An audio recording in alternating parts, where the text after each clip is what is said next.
జై శ్రీరామ్, శ్రీమాత్రే నమః.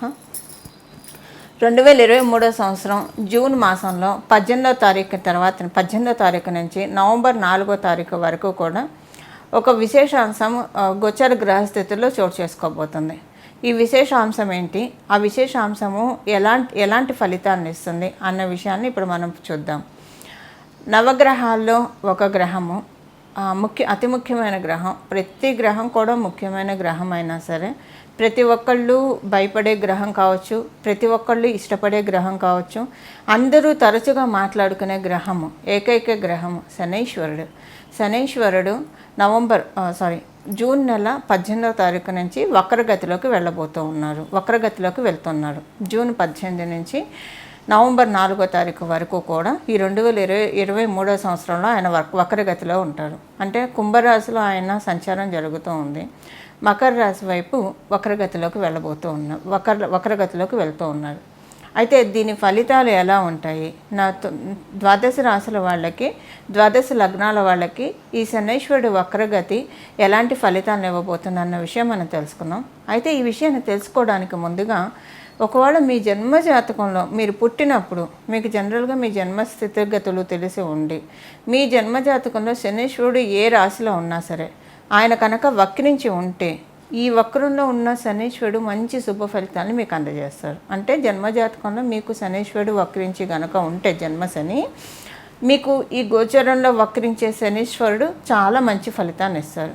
అయితే మరి వక్రించి లేరు, అప్పుడు ఎలాంటి ఫలితాలు వస్తాయి? అప్పుడు కూడా మంచి ఫలితాలు వస్తాయి. కాకపోతే ఇంకా రెట్టింపు ఫలితాలు మీ జన్మజాతకంలో ఆయన వక్రించి ఉన్న వర్గోత్తమంలో ఉన్నా. అంటే ఇప్పుడు చూడండి, ఉదాహరణకి కనుక వృషభ రాశిలో కావచ్చు, తులారాశిలో కావచ్చు, ఈ 12 రాశిలో ఏ రాశిలో అయినా సరే శనీశ్వరుడు మీరు పుట్టినప్పుడు ఉంటాడు, ఉండకుండా ఉండడు కదా. ఈ 12 రాశిలో ఏదో ఒక రాశిలో ఉంటారు. ఉన్నప్పుడు ఆయన నవాంశ చార్ట్లో కూడా అదే రాశిలో ఉన్నారు అనుకోండి. ఇప్పుడు ఉదాహరణకి సింహరాశిలో శనీశ్వరుడు ఉన్నారు, మీ నవాంశ చార్ట్లో కూడా సింహరాశిలోనే శనీశ్వరుడు ఉన్నారు. లేదా మీకు మిథున రాశిలో శనీశ్వరుడు ఉన్నారు, మీ నవాంశ చార్ట్లో కూడా మిథున రాశిలో ఉంటాయి. అది అలా వర్గోత్తమంలో ఉన్న ఏ గ్రహం అయితే ఉంటుందో బలం చాలా అత్యుత్తమమైన బలం ఉంటుందండి.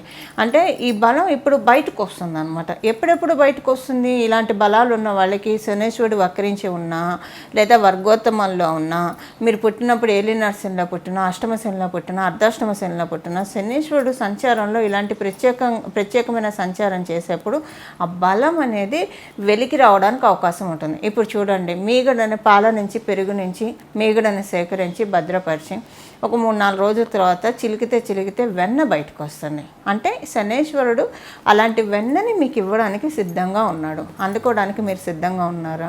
అందరికంటే శనీశ్వరుడు వక్రించి లేడు, వర్గోత్తమంలో లేడు, అప్పుడు మాకు మంచి ఫలితాలు రావా అంటే వస్తాయి. కాకపోతే అప్పుడు మీరు కొంచెం హార్డ్ వర్క్ చేయాలి. జనరల్గా శనీశ్వరుడు హార్డ్ వర్క్ని సూచిస్తాడు కదా. ఇప్పుడు శనీశ్వరుడు ఎవరైతే రెట్రోగ్రేషన్లో ఉన్నవాళ్ళో వాళ్ళు అదృష్టవంతులు అండి. వాళ్ళు పుట్టినప్పుడు రెట్రోగ్రేషన్లో శనీశ్వరుడు ఉంటే వాళ్ళు హార్డ్ వర్క్ చేయకుండానే వాళ్ళకి అన్ని పనులు చకచగా అవుతాయి. మళ్ళీ దానికి తోడు ఇప్పుడు ఇంకా గోచరంలో కూడా ఆయన వక్రించున్నాడంటే ఇంకా మంచిది. అలానే మీరు వర్గోత్తమంలో మీకు ఆయన ఉన్నా సరే, ఇప్పుడు ఆయన పనులన్నీ చక్కబెట్టడానికి వక్రగతిలోకి రాబోతూ ఉన్నాడు. సో ఏ రాశుల వాళ్ళకి ఎలాంటి ఫలితాలు వస్తాయన్న విషయాన్ని మనం చూద్దాం. ఆఖరణ అసలు దీన్ని మీ జన్మజాతకం మీకు తెలియదు, కానీ ఈ శనీశ్వరుడు వక్రగతిలో ఉన్నప్పుడు మాకు మంచి రిజల్ట్స్ రావాలి, ఏ పరిహారం చేసుకోవాలి? ద్వాదశ రాశుల వాళ్ళందరికీ ఒకటే పరిహారం వర్తిస్తుంది. అది మనం చివరిని తెలుసుకోవడానికి ప్రయత్నిద్దాం. ఇప్పుడు మనం ఒక్కొక్క రాశి వాళ్ళకి ఎలా ఉంటుంది ఈ శనీశ్వరుడు చూసారు కదండి. శనీశ్వరుడు వక్రగతిలో ఉంటూ మీ రాశి వాళ్ళకి ఎలాంటి ఫలితాలను అందించబోతూ ఉన్నారు. అయితే మీ జన్మజాతకం మీకు తెలిసినా తెలియకపోయినా, ఒకవేళ తెలిసింది మీ జన్మజాతకంలో వక్రగతిలో లేడు లేదా వర్గోత్తమంలో లేడు, కానీ మాకు ఈ ఫ్రూట్స్ రావాలి, అసలు అనుకూలమైన స్థానాల్లో లేడు, ఏదైనా ఇబ్బందికరంగా ఉంది, ఈ ఫలితాలు మాకు రావాలి అనుకుంటే ఏ పరిహారం చేయాలన్న విషయాన్ని ఇప్పుడు నేను మీకు చెప్తాను. దీనికోసం మీరు పట్టుకోవాల్సింది ప్రతి శనివారము మరియు ప్రతి నెల వచ్చే అనురాధ నక్షత్రము,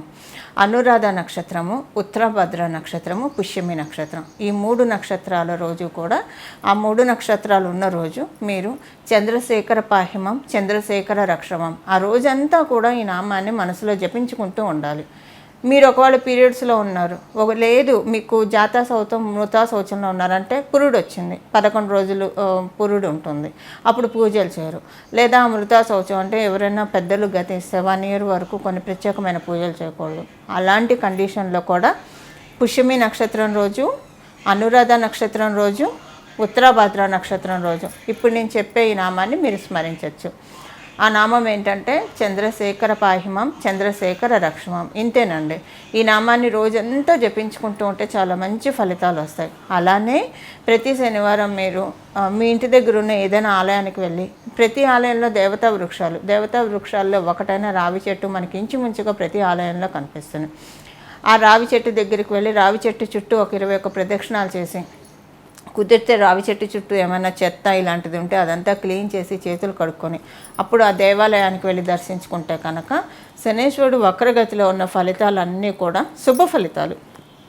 వక్రంలో వెళ్తూ శుభ ఫలితాలు ఇస్తూ ఉంటే మీ జన్మజాతకం ప్రకారం ఆ శుభ ఫలితాలు ఇంకా రెట్టింపు అవడానికి, ఒకవేళ ఈ వక్రగతిలోకి వెళ్తూ మీ జన్మజాతకం ప్రకారం అంత శుభ ఫలితాన్ని ఇవ్వలేకపోయినా ఆ అశుభ ఫలితాల నుంచి మిమ్మల్ని మీరు కాపాడుకోవడానికి ఈ రెమెడీ చక్కగా పనిచేస్తుంది. ఈ రెమెడీని ఆచరించి శనేశ్వరుడు వక్రగతి సంచారాన్ని సద్వినియోగం చేసుకోవాలని చెప్పి శ్రీమాత యొక్క రాజరాజేశ్వరి అమ్మవారి యొక్క కృపా కటాక్షాలు మీ అందరి మీద ఎప్పుడూ ఉండాలని, ఆ తల్లి మిమ్మల్ని ఎప్పుడు చల్లగా మీ అందరినీ చల్లగా చూడాలని చెప్పి మనస్ఫూర్తిగా కోరుకుంటూ, నా ఆరాధ్య దైవాన్ని మనస్ఫూర్తిగా కోరుకుంటూ సర్వే జన సుఖినో భవంతు. మంగళం. నమో భగవతే వాసుదేవాయ. వృశ్చిక రాశి మరియు వృశ్చిక లగ్నం. మీరు వృశ్చిక రాశిలో పుట్టినా సరే లేదా వృశ్చిక లగ్నంలో పుట్టినా సరే శనేశ్వరుడు వక్రగతిలోకి వెళ్తూ, అంటే మీకు చతుర్థ స్థానంలో ఉంటూ ఆయన వక్రిస్తూ ఉన్నాడు. చతుర్థ స్థానంలో ఉంటూ ఆయన వక్రిస్తూ మీకు ఎలాంటి ఫలితాలు ఇస్తున్నాడు అన్న విషయాన్ని మనం తెలుసుకుందాం. మీరు కనుక గృహ నిర్మాణం చేపడుతూ ఉంటే, ఈ వక్రగతిలో ఉన్నప్పుడు ఈ గృహ నిర్మాణం చేపట్టడానికి పరిస్థితులు అనుకూలంగా లేవని మీరు తెలుసుకోవాలి.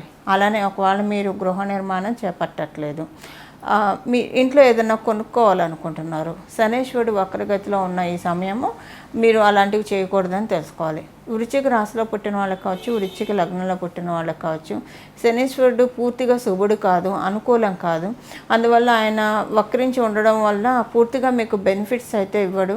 మీరు ఏ పని కొత్తగా మొదలు పెట్టకుండా ఉన్న పనులు యథా రాజా తదా ప్రజాగా, మీరు అంటే జస్ట్ రొటీన్ నార్మల్ పనులు మీరు నార్మల్గా చేసుకుంటూ వెళ్తే, దీనివల్ల మీకు అంటే శనేశ్వరుడు వక్రగతిలో ఉండడం వల్ల బ్యాడ్ ఎఫెక్ట్స్ ఇవ్వట్లేదు, అలాగని గుడ్ ఎఫెక్ట్స్ కూడా లేవు. కాబట్టి నార్మల్గా కొత్త పనులు ఏమన్నా మొదలు పెడితే కనుక డెఫినెట్గా ఆ పనులన్నీ ఆగే అవకాశం ఉంటుంది. కాబట్టి కొంచెం ఇది మీరు ఈ విషయంలో ఒకసారి చెక్ చేసుకోవాలి. అలానే మీకు అందరితోటి ఒక్కళ్ళకి ఇది ప్లస్ అవుతుంది. కాంపిటేటివ్ ఎగ్జామ్స్ రాసే వాళ్ళకి, కాంపిటేటివ్ సక్సెస్ కోరుకునే వాళ్ళకి శనేశ్వరుడు ఇప్పుడు వక్రగతిన మీకు మంచి ఫలితాలను ప్రసాదిస్తున్నాడనే తెలుసుకోవాలి. ఇంకా ఉద్యోగస్తులకి, వ్యాపారస్తులకి మీవి ఎలా ఉన్నాయో అలానే ఉంటాయి, వాటిలో ఎలాంటి మార్పులు ఉండవు, అంటే ఇబ్బందికర పరిస్థితులు అయితే ఉండవు. కానీ మీకు కనుక ఇది ఏమంటారు, కొత్తగా ఉద్యోగం కోసం వేరే ఉద్యోగం కోసం వెళ్ళాలనుకుంటే ఇది మంచిది కాదు. అలానే వ్యాపారం స్టార్ట్ చేయాలనుకున్నా ఇది మంచి ట్రాన్సిట్ కాదనే విషయాన్ని మీరు తెలుసుకోవాలి.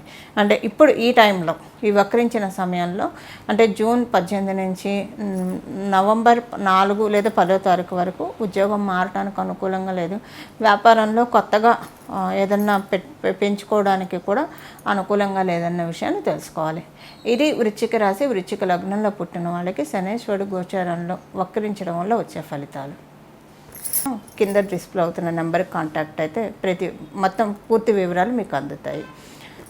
సర్వే జన సుఖినో భవంతు. మంగళం. నమో భగవతే వాసుదేవ.